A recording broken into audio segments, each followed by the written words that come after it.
Hello everyone and warmly welcome है दोस्तों आप सभी लोगों का आईएफएस की इस बेहतरीन प्लेटफॉर्म के ऊपर और सीएसआईआर नेट टॉपर टॉक में फिर से एक बार आपका स्वागत है। और आज हमारे साथ एक कैंडिडेट जुड़े हैं कलकत्ता से जिन्होंने सीएसआईआर नेट जैसी टफेस्ट एग्जाम को एक बहुत ही बेहतर तरीके से क्वालिफिकेशन किया है। उनका रैंक जो है वो लाजवाब रहा है। तो जानते हैं उनकी जर्नी को कि किस तरीके से उनकी जर्नी रही थी, क्या क्या प्रिपरेशंस रहा था और भी बाकी सारी चीज़ों को जानते हैं समझते हैं उनके ही थ्रू। तो hello, hello sir, good evening. Good evening. कहाँ से हो आप? I am from Kolkata. Okay, तो थोड़ा अपने बारे में बताइए हमें।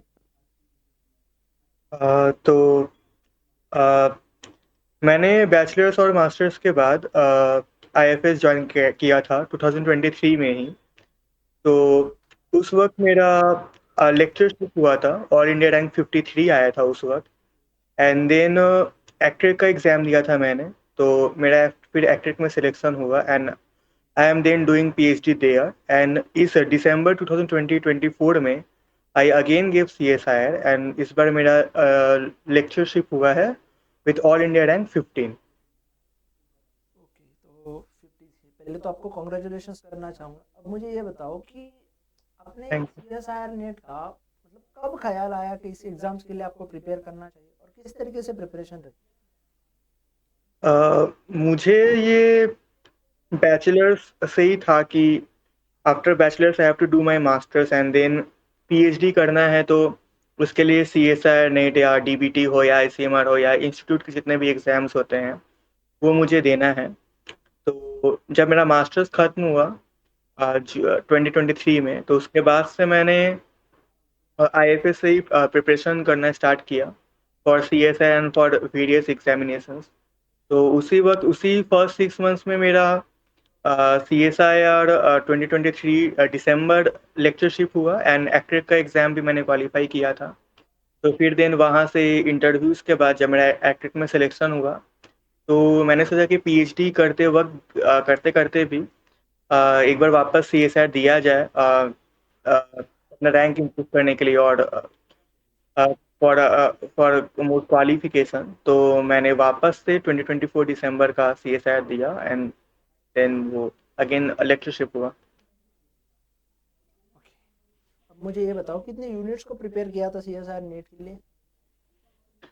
मैंने फर्स्ट टाइम जब दिया था तो मैंने ऑलमोस्ट सारे यूनिट्स किए थे एक्सेप्ट कुछ पार्ट्स को मैंने छोड़ा था। लाइक जो एनिमल फिजियोलॉजी है हम्म। उसमें मैंने बस ब्लड ग्रुप्स के बारे में पढ़ा था एंड डाइजेस्टिव सिस्टम। अदरवाइज मैंने पूरा एनिमल फिजियोलॉजी स्किप किया था। इसके अलावा जो और एक यूनिट है जिसमें क्लासिफिकेशन है वो मैंने स्किप किया था। तो इन दोनों के अलावा उस वक्त तो मैंने बाकी सारा ही पढ़ के गया था। But this time when I gave, इस वक्त मैंने प्लांट फिजियोलॉजी, इकोलॉजी, इवोल्यूशन ये सब भी स्किप किया था। तो ओवरऑल इस बार मैं 8-9 यूनिट्स ही पढ़ के गया था। तो 8-9 यूनिट्स पढ़ के गए थे। अब मुझे ये बताओ कि उन यूनिट में सबसे फेवरेट यूनिट आपकी कौन सी रही है, सबसे इजी यूनिट आपको कौन सी लगी?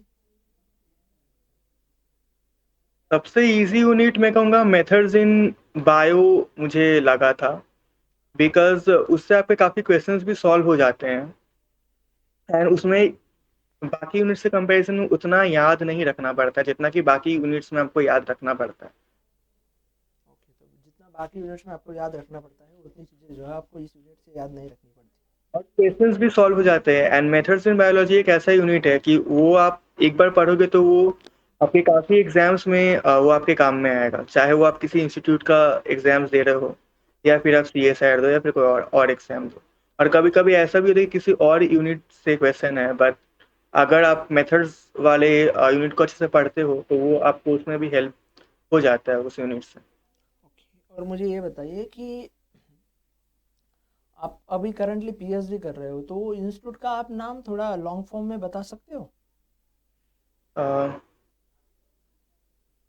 एक्ट्रेक का फुल फॉर्म है advance centre for treatment and research in cancer. Basically Tata memorial hospital and ACTREC, मतलब जो नवी मुंबई वाला ब्रांच है वो वहाँ पे पीएचडी होता है in life sciences and then there is separate hospital there also. तो यही है. बहुत अच्छा। जो भी नए दोस्त है, जो नए एस्पिरेंट्स है, उनके लिए क्या सजेशंस देना चाहोगे आप? मैं उनके लिए यही सजेशन देना चाहूँगा कि अगर उनको पीएचडी में जाना है तो they have to qualify exam, अगर वो इंडिया में करना चाहते हैं तो जितना जल्दी हो सके उन्हें प्रिपेयर करना चाहिए. और उन्हें सिर्फ, मैं ये भी कहूँ कि सिर्फ एक एग्जाम्स के भरोसे नहीं रहना चाहिए. Like they should give multiple exams, CSI DBT हो गया, ICMR हो गया, इसके अलावा इंस्टीट्यूट के भी काफ़ी सारे एग्जाम्स होते हैं. तो ऑप्शंस ज़्यादा रखने चाहिए. आप अगर ज़्यादा जगह मतलब अच्छे से प्रिपेयर करो और जितना से जितना हो सके एग्जाम्स वो दो, फिर जहाँ पे आपका हो एंड अगर वो सूट कर जाए तो आप फिर वहाँ पे अल्टीमेटली आपको पीएचडी करनी है. तो इट डजेंट मैटर्स कि आप कौन सा एग्जाम क्वालिफाई करके कर रहे हो. बट हाँ, वही तो, आप जितने भी एग्जाम्स आपको मतलब पता चले आप सारे एग्जाम्स दो and then go for PhD अगर इंडिया में करना है तो, क्योंकि यहाँ पे बिना एग्जाम्स क्वालिफाई तो किए आप कर नहीं पाओगे पीएचडी. चलो, thank you so much for sharing your experience and your journey with us. Thank you once again, and आपको आगे की वाली जर्नी के लिए बहुत सारी शुभकामनाएं। Thank you very much.